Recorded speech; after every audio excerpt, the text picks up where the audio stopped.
ডেন্টালের seat অল্প হলো তুমি যদি সঠিক গাইডলাইনের সামনের দিকে এগিয়ে যাও এবং সঠিক ওয়েতে পড়াশোনা করো, ভাইয়ের বিশ্বাস তুমি ডেন্টালে অবশ্যই একটা সিনিক্স করতে পারবে।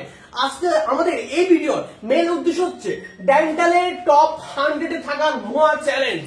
আমরা আজকে থেকে একটা চ্যালেঞ্জ দিব সবাই যে আমাকে যেভাবে হোক ডেন্টালের টপ 100-এর মধ্যে থাকতে হবে। এর জন্য প্রয়োজন সঠিক গাইডলাইন। আজকে এই ভিডিওতে ভাই তোমাকে সঠিক গাইডলাইন দিয়ে দিব। একদম তোমার রিভিশন প্ল্যানটা কেমন হওয়া উচিত, তুমি প্রতিদিন কতটুকু টার্গেট রাখবা, কতটুকু টার্গেট রেখে সামনে থেকে এগিয়ে যাবা, প্রতিদিন কি কি পড়তে হবে না পড়তে হবে, প্রত্যেকটা জিনিস হচ্ছে ভাই একদম এই ভিডিওতে বুঝিয়ে দিব। তুমি যদি ভাইয়ের চ্যানেলটা নতুন হয়ে থাকো অবশ্যই ভাই চ্যানেলটা সাবস্ক্রাইব করে দিবা, আর এই ভিডিওতে অবশ্যই একটা লাইক দিয়ে বাংলাদেশের প্রত্যেকটা স্টুডেন্টকে ছড়িয়ে দাও। তো চলো কথা না বাড়িয়ে আমরা শুরু করি।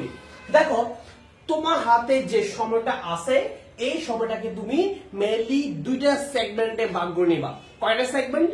মানে দুইটা ভাগে বিভক্ত করে নিবা।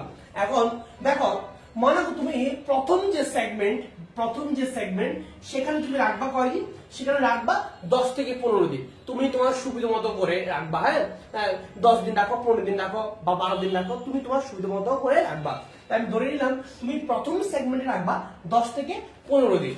এখন এই 10 থেকে 15 দিন তুমি কিভাবে আগাবা এবং এই 10 থেকে 15 দিন কমপ্লিট হওয়ার পরে বাকি দিনগুলা তুমি কিভাবে আগাবা, কিভাবে আসলে পড়াশোনা করা উচিত, কিভাবে বেস্ট ওয়েতে পড়াশোনা করলে তুমি টপ 100 এর মধ্যে থাকতে পারবা। দেখো তুমি প্রথম যে 10 থেকে 15 দিন টার্গেট নিলা, এই 15 দিন কিভাবে পড়বা? ডেইলি কি একদিন একটা বই শেষ করে ফেলবা? না, কোনো দরকার নেই। তুমি হচ্ছে প্রতিদিন টার্গেট রাখবা। প্রতিদিন কি রাখবা? টার্গেট রাখতে হবে। প্রতিদিন ডেইলি টার্গেট, মিনি টার্গেট রাখবা। তুমি ডেইলি হচ্ছে 4 থেকে 5টা টার্গেট রাখবা। যদি তোমার একদম পারো 5টা টার্গেট রাখো, যদি একটু মনে করো না ভাই আমার চাপ হয়ে যাচ্ছে তাহলে 4টা টার্গেট রাখো।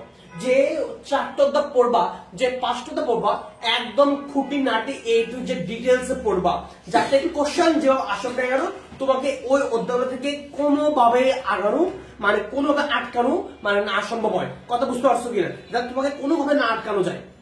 একদম ইজি কথা। তাহলে আমাকে ডেইলি একটা টার্গেট নিতে হবে। এখন আমি যেগুলো টার্গেট নিয়েছি সেগুলো আসলে কিভাবে পড়বো? তুমি প্রথমে যে অধ্যায় টার্গেট নিয়েছো অবশ্যই প্রথম তোমাকে এনশিওর করতে হবে যে তুমি 19টা এমসিকিউ কমপ্লিট করছো কিনা। তোমাকে অবশ্যই প্রথম কাজ হচ্ছে তোমাকে অবশ্যই 19টা এমসিকিউ বস হইতে হবে।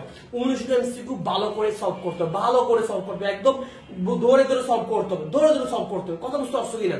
তুমি প্রয়োজনে মুখস্থ করে ফেলো সেটা কোনো ব্যাপার না, মেন কথা হচ্ছে তুমি পরীক্ষা পারতেছো কিনা, পরীক্ষায় এমসিকিউ দিলে পারছো কিনা, এটা হচ্ছে মেন কথা। তোমাকে এমন ভাবে সলভ করতে হবে যাতে তুমি বলতে পারো যে ভাই আমাকে এবারে যেখান থেকে কোশ্চেন করে আমি পারবো, এই মনে একটা তোমার মধ্যে আত্মবিশ্বাস চলে আসতে হবে। তাহলে 19 এমসিকিউ এগুলো হচ্ছে প্রশ্ন ব্যাংক সলভ করতে হবে। এখন প্রশ্ন ব্যাংকটা খুব ভালো করে সলভ করতে হবে, বিশেষ করে প্রশ্ন ব্যাংকের প্রিভিয়াস যে কোশ্চেন আসলে সলভ করবাই। আরেকটা কাজ করতে হবে সেটা হচ্ছে যে টপিক থেকে কোশ্চেন আসছে ওই টপিকটা বই থেকে ভালো করে দেখে নিতে পারো, ডিটেলস পড়ে নিতে পারো। কথা বুঝতে পারছো কিনা? এবার ভাইয়া মূল বই আসলে কিসের জন্য গুরুত্ব দিব? ভাইয়া বলবো তুমি ফিজিক্স কেমিস্ট্রির জন্য অনুশীলনের প্রশ্নটা বেশি গুরুত্ব দাও। যতটুকু সব মূল বইটা দেখো তো বেশি গুরুত্ব দিব হচ্ছে কি অনুশীলন এবং প্রশ্ন ব্যাংকের উপর। তবে তোমার যে বায়োলজি ক্ষেত্রে কি করবো? বায়োলজি ক্ষেত্রে অবশ্যই মেন বই কোনো বিকল্প নেই। বায়োলজি ক্ষেত্রে অবশ্যই মেন বই কোনো বিকল্প নেই, তোমাকে অবশ্যই মেন বইটা পড়তে হবে। এখন ভাইয়া মেন বই কোনটা পড়বা? অবশ্যই বোটানের জন্য আমাদের হাসান স্যারের বই এবং জুলজির হচ্ছে কি আজমল স্যারের বইটা একদম ভালো করে পড়াশোনা করতে হবে। যেগুলো দাগানো আছে দাগানোর বারবার তোমাকে রিভাইজ করতে হবে। আর অবশ্যই অনুশীলনী পড়তে হবে, প্রশ্ন সলভ করতে হবে। আর অনুশীলনীর মধ্যে অবশ্যই কোন রাইটারের এমসিকিউ সলভ করবা, এটা একটা পয়েন্ট। সেটা হচ্ছে কি ভাই প্রত্যেক ভিডিওতে বলি অবশ্যই তোমাকে বোটানের জন্য হচ্ছে আলিম স্যার এবং আজিমুল স্যারের বই এমসিকিউ সলভ করতে হবে, এবং তোমার জুলজির ক্ষেত্রে হচ্ছে আজমল স্যারের বইয়ের পিছনে পরগুলো এমসিকিউ আছে সেগুলো সলভ করবা। একই সাথে তোমাকে মাজদা ম্যাডামের বইয়ের এমসিকিউ সলভ করতে হবে। এরপর অবশ্যই তোমাকে ডেইলি যে টার্গেট নিচ্ছ 10 থেকে 15 দিন, ওই টার্গেটের মধ্যে অবশ্যই তোমাকে জিকে ইংলিশ রাখতে হবে। জিকে ইংলিশের স্পেশালি তুমি গুরুত্ব দিবা হচ্ছে কিসের উপর?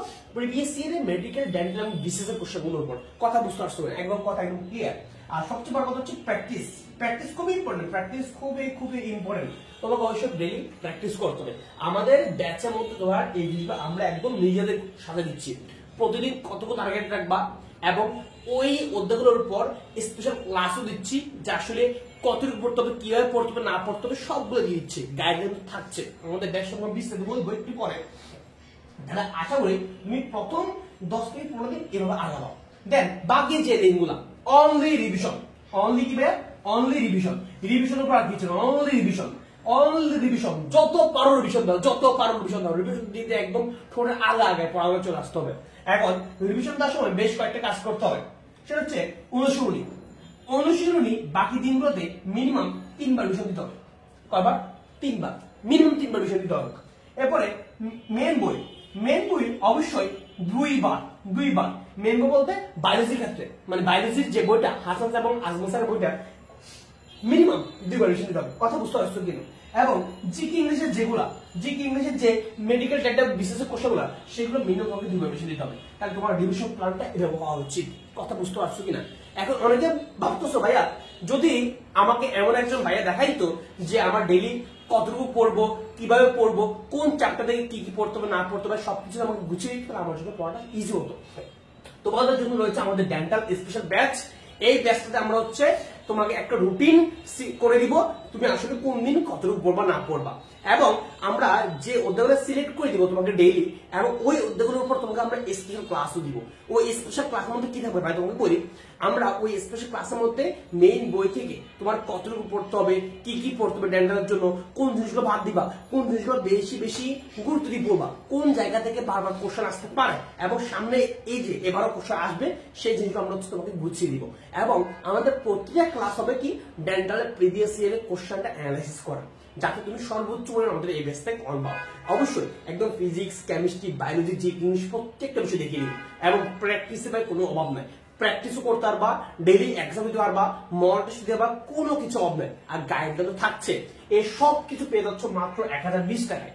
অলরেডি আমাদের অনেক অনেক স্টুডেন্ট যুক্ত হয়ে গেছে, তোমরা যারা যুক্ত নেই দ্রুত যুক্ত হয়ে যাও। বা এই ব্যাচে ভর্তি হবে কি হবে, এখানে যে নাম্বারটা দেওয়া আছে এই নাম্বারে যে কোনো বিকাশ বা নগদ থেকে তুমি সেন্ড করার পরে এই নাম্বার ভাইকে সরাসরি কল দিয়ে বা হোয়াটসঅ্যাপে নক করলে ভাই তোমার কোর্সে অ্যাড করে দিব।